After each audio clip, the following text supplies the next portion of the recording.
Ginagawa namin, ha? Parang umisir building. Isuot ako.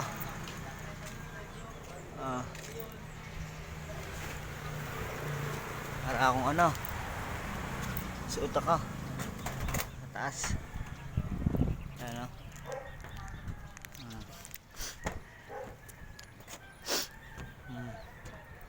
Ginagawa po namin.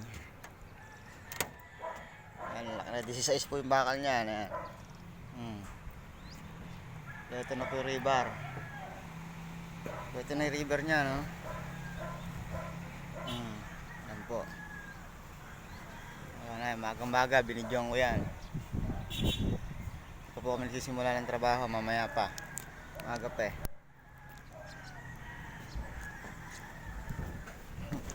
Sinsim po yan. Sa islam po ano yan, ayan po nakabang ng mga tubo.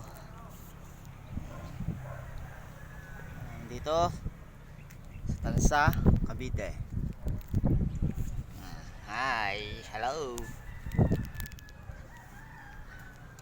Ito po yung pinaka ng hagdan.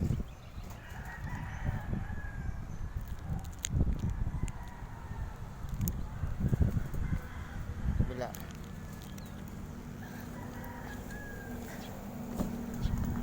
Laki po yan, laki oh. Laki po niyan.